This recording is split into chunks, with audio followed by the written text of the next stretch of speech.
Hi everybody, welcome to another episode of Black Society's Healing Hotspot. I'm your host Najee Talley, and today's episode will be a Q&A with yours truly. Before we even get into the video, be sure to like, comment, and subscribe. Follow us on our Instagram at healing_hotspot so you can stay tuned with the content. But right now, I'm pretty much just going to dive into it and just answer these questions. And you're also going to see a little bit of my makeup routine. Yes, do not clown me at the fact that my edges are not done. The style is still there. It looks great because I'm graduating this weekend. Gotta look good. But yeah, my edges, we're going to do them. But it's part of the process, so y'all are pretty much seeing my whole get-together routine. So the first question, before we even get started, is what is your why for impacting the world of mental health? Me personally, I felt as if, mental health was not talked about as much growing up. Like, I felt as if, we talked about mental health, but we didn't really talk about it. Like, no one really talked about what anxiety was. Of course, depression, but that was only brought up when you lost a family member. And then PTSD, no one really fully explained that. It was just all about veterans and not the fact that people can experience that from any traumatic experience, It's a lot of things just kept quiet or just was pushed to the side. But as I always say, the mental is just as important as the physical. And yeah, I'm missing my brow pen. But, I really like growing up. I had my experience with my loss that I talked about in the very beginning. And, his death shifted me a lot more into fully realizing that my physical, I did so much physically, like going to the gym 24/7 to escape my thoughts and just trying to keep preoccupied. I'm gonna be moving this around, by the way. Trying to keep preoccupied and whatnot. Like, I did so much to not think about the fact that I wasn't ever gonna see my grandfather again. And that, my friends, is not healthy. Like, of course you do your best to, distract your thoughts, but you can only distract them for so long because of the fact that you have to acknowledge your feelings. Like, you have to come to a sense of reality and saying that this person is not on this earth anymore. Yes, they're there in spirit, but physically they're not there. And there's nothing that can really change that, bring them back, nothing. Of course, like in the spiritual way, you can of course pray that, they're with the Lord and being taken care of, that they finally reach the inner peace. That's all you can do. And I had to come to that realization. And in that process, that's when I was taking my my community college courses, and I was learning about I think it was abnormal psych. And that kind of brought me in. That was just the realization of, hey, well, this is new. And I don't think this was talked about in my time in high school. So why not? This seems fairly new.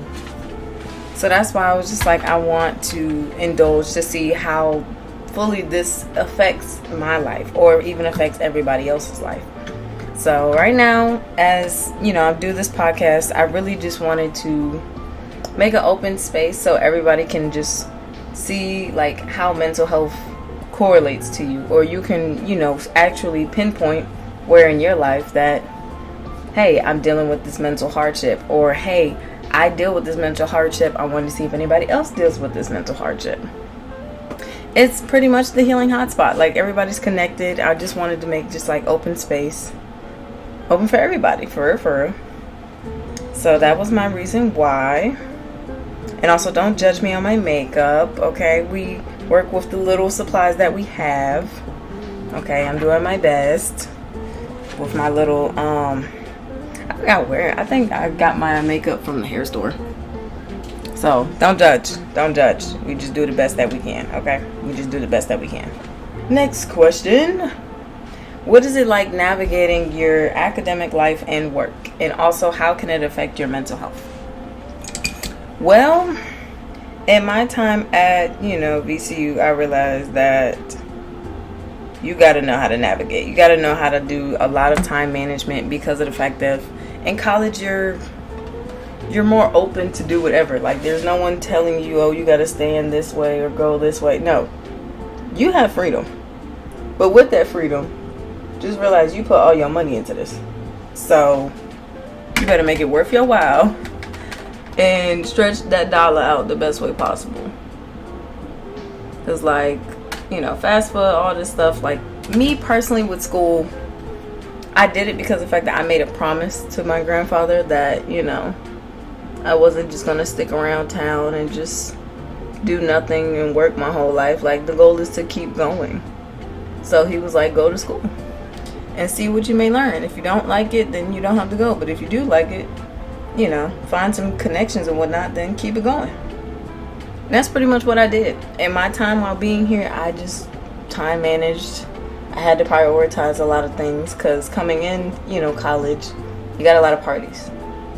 Like, everyone's partying every weekend. You can find a party if you wanted to. And with me coming in, I was excited for that experience because, hey, you don't really go to a lot of parties back in your hometown. So why not meet some new people? Why not go, have some fun? That's what my mindset was. But that was in the very beginning until like midterms hit and all that. So I was like, okay. And then after a while, I got a job.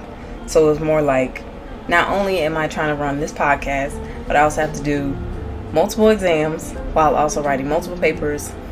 And then the fact of making time to get money in order to sustain a life. So honestly, my biggest answer to that would be prioritizing yourself, or prioritizing, stuff that is really more beneficial to your life, while also having time management.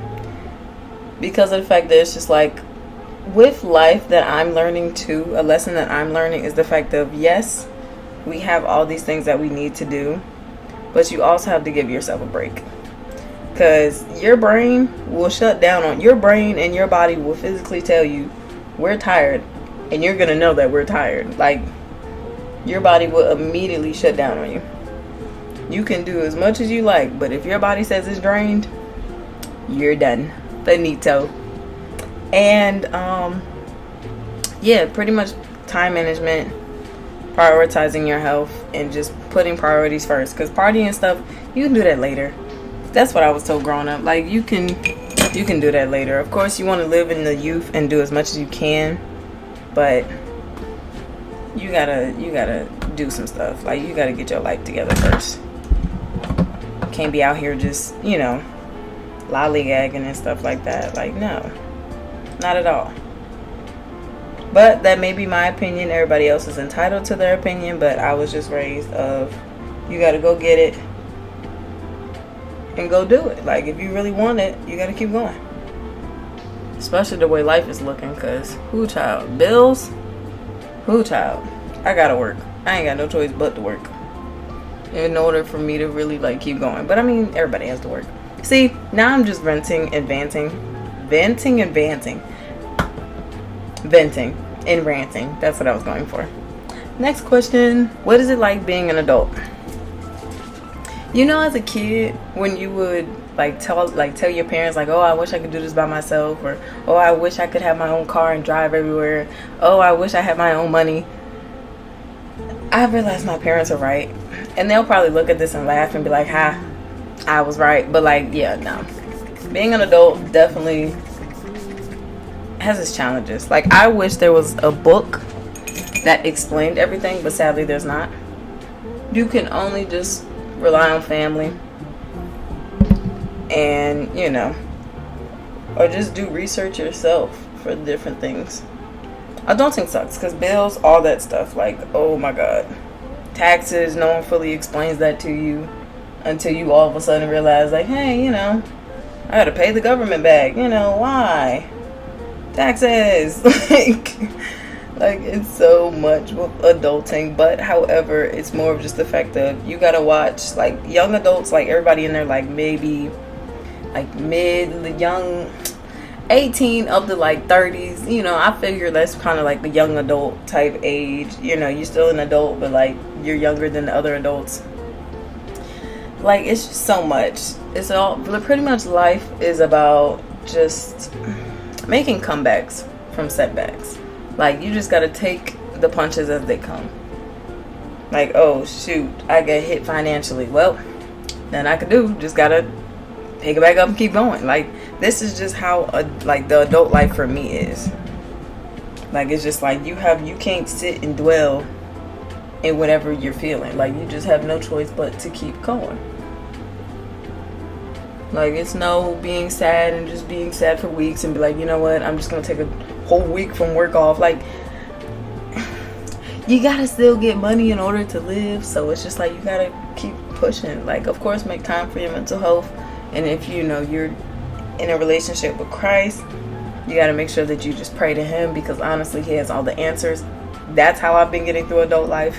Really getting back on my touch with God, because of the fact that a lot of this stuff is out of my control, and I'm just gonna have to keep rolling with it. Like, that's all I can do. Just keep pushing. That's all adulthood is to me. Just making a comeback from setbacks and just doing the best that you can to your ability. And speaking of God, the next question is talking about my faith walk. Now, growing up, I was pretty much raised in a Baptist / is it non-denominational? I want to say that, or non-denominational. Hopefully I have that right. It's more of the fact of like, all I could do was go to church. Like, my family was not playing with me. Like, anytime a church was doing a program, something where I gotta learn God, my family sent me in there immediately. Like, no hesitation. Like, you're going to know. Hold on. Like, my family was like, you're going to know about the Lord. And I really appreciate them doing that, because I know right from wrong and discernment and all that, thanks to them putting me in those church services. So honestly, I could say thank you, Mom, thank you, Dad, for doing that, because I would not be the woman that I am today. It's just now so in my adult life that I have to not think, I have to pray by myself. Like, I have to build my own relationship, because growing up, my relationship was through my family. Yes, I'm gonna look like a pink doll. Okay, don't do too much.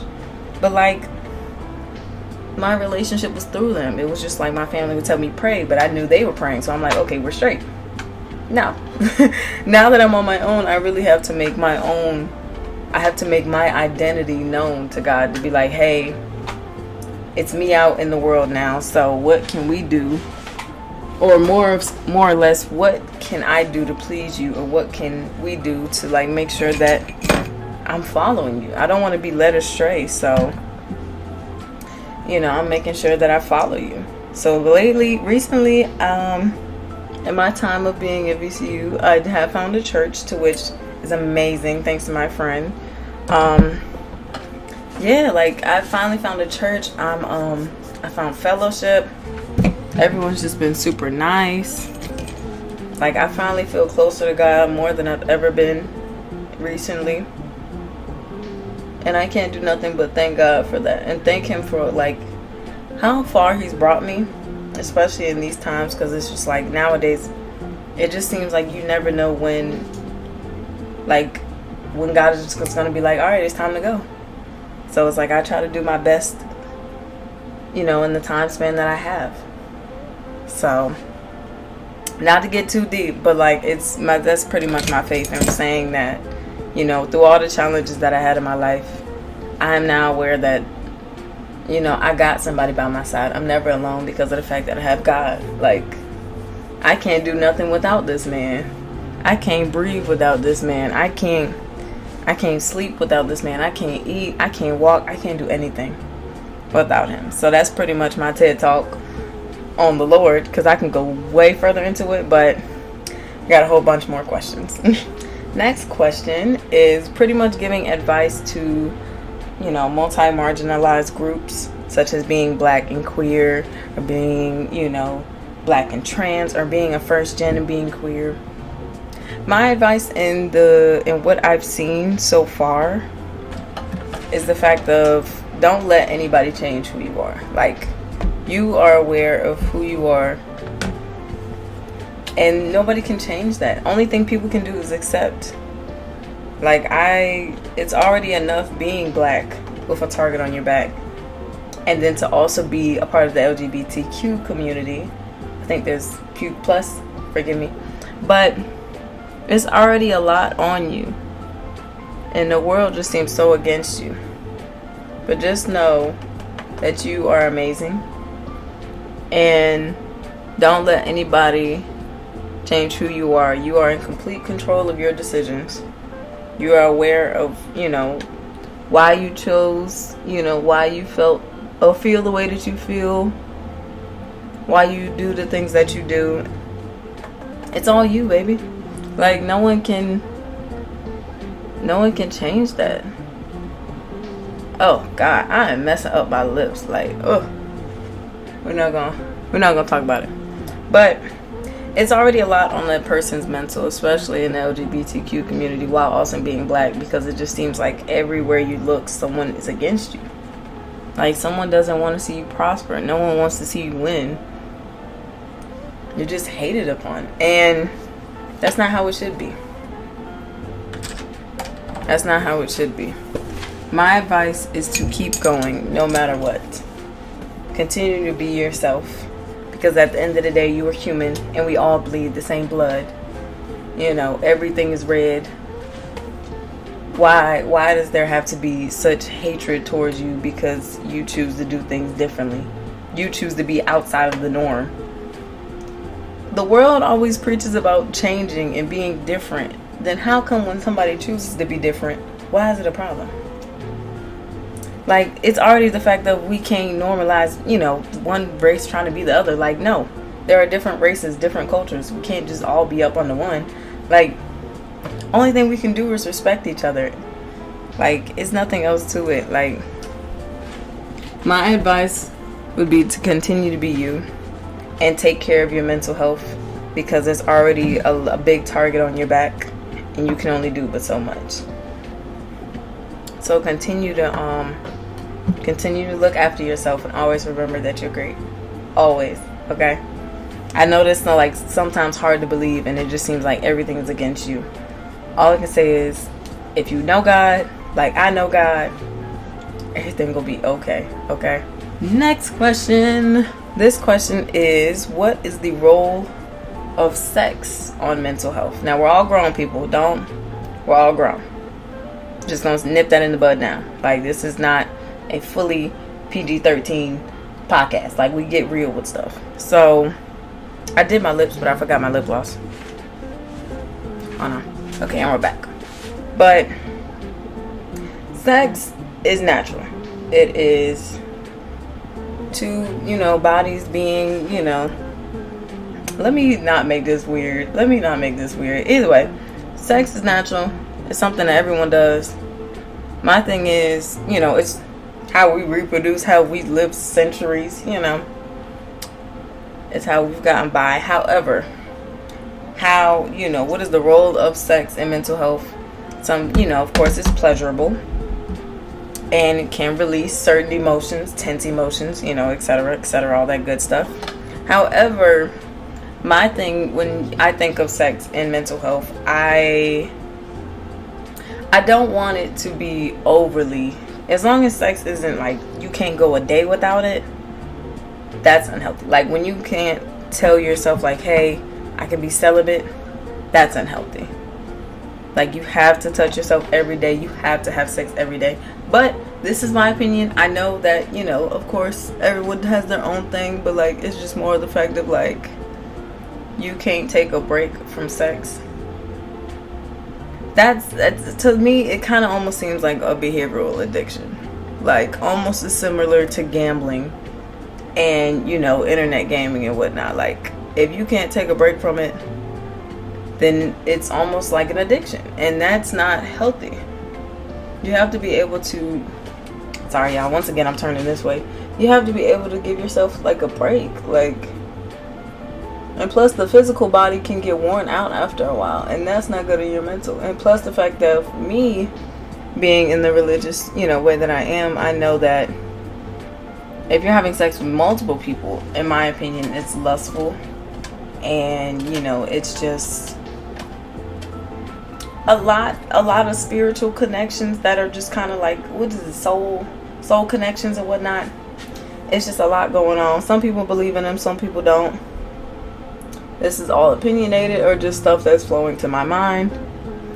And, you know, just, I don't know, I just believe that people shouldn't overly have sex. Like, don't do too much, like, before it becomes an addiction. Like, you just can't not release yourself. That's, I don't know. I may be wrong, but, like, in my opinion, this is just me. I don't condone too much, because it can become an addiction to the point where you're just like, oh yeah, that's all we got to do. I don't want nothing but that. Slow down. Definitely slow down. I'm trying to figure out where I put my lashes. Okay, I got my lashes. Next question. The next question is 5 things that I am proud of myself for doing in 2024.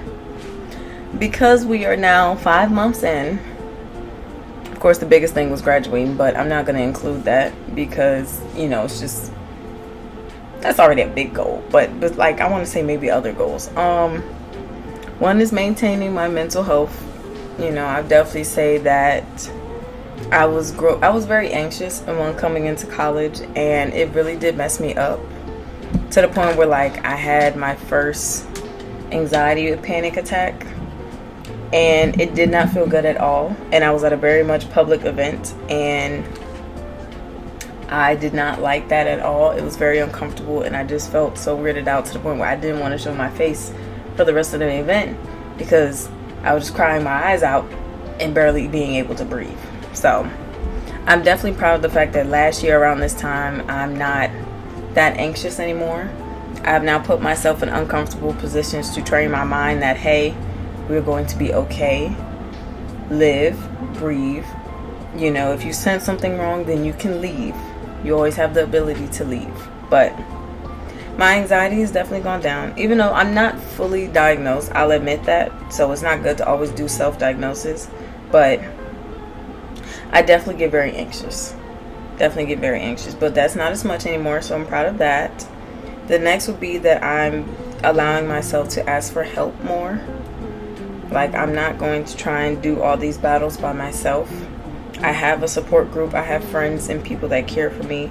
So I'm going to reach out to them and, you know, check up on them and see if they need help. And also, when I'm dealing with something, I don't have to keep it inside. Like, these people say every day that I'm here for you. So I'm going to just be open more. That was another goal. Third goal is keeping up my physical health. Once again, I know I did have a point in time in my life where I fluctuated between weight because I was dealing with the loss of my grandfather. So I went from being like a normal slim size to like very, very skinny. And then I got really, really big. And then I'm back to slim thick. But it was just a lot. You know, a lot of physical changes. So that's back straight now. That's 3. I need 2 more. What's other goals? Oh, I built confidence, as you can see, because now I'm doing my makeup on camera. I'm trying to get better with the internet and whatnot. I'm trying to get more tech savvy with TikTok. I used to do it, but like, I fell off. And the fact of TikTok is very important when it comes to, like, you know, trying to broadcast, you know, information. So I've definitely been building back my confidence, because if anybody pulled out a camera, I would immediately be like, okay, I'm gonna skip that. Like, you know, I'll offer to take the picture, or just like, I don't look good, so like, just keep this to the back. Like, no, I can't keep doing that to myself.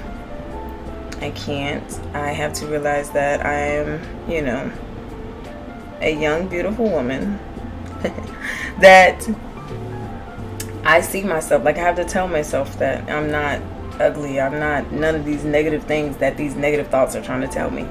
You know, I'm more than capable of a lot of things. That's just, you know, letting thoughts trying to control your life, which is not healthy. You are capable of everything. Positive affirmations pretty much was all I was doing to build my confidence. You know, different stuff like that, like leaving sticky notes on mirrors to remind myself, like, hey, you're great, you're doing good, stuff like that. It really does matter. And then I got one more goal. This question, I thought about it before this video, like, you know, starting this, but I really didn't fully think about it. The last goal would have to be I don't know, not doubting myself anymore. I'm definitely like glad the fact of, I'm proud of myself for saying that, oh, I can't do this, I can't do that. I'm capable. Like I said before, that I've built up my confidence to the point where it's just like, some things I know for sure are not, I'm not physically or mentally able to do. But for the things that I do put forth, or I do at least try to, I got this. Like, if it won't hurt till you try it. And that's pretty much what I've done. Like, and now I don't doubt myself. If I want something, I'll do it. Like with this podcast. Like, at first I did have a lot of doubts because of the fact that I was like, with podcasts, you gotta have the equipment. You gotta have, build your content up. You gotta get fans and a fan base, an audience. All of these things while also keeping up, what content you want to post and whatnot. It was just a lot. It was definitely a lot that I doubted myself. But, however, I'm not going to give up on y'all. Just as y'all do not give up on me. Look at the difference. Okay. But that was that question. The next question is, what are 5 things that I'm still working to accomplish in 2024? These questions right here are tough. These are really tough. But I'm going to answer them. One goal is to, build an audience with this podcast because of the fact that it's the Healing Hotspot. And I just want everyone to find a safe space to know more about mental health, to, talk about their feelings. I really want this podcast to grow and like be almost like on the news almost for being being impactful on society, for having a safe space for adults to come to, Ooh, I look good. Okay. It don't look bad. This looks really good. Not too cakey. I'm glad I got the right concealer to match my skin. Like, yo. And, well, okay, I said 1. I need 4 more. Okay, another goal is also still continuing to work on my physical, because you're always going to be working on your physical no matter what. Like, I want muscles.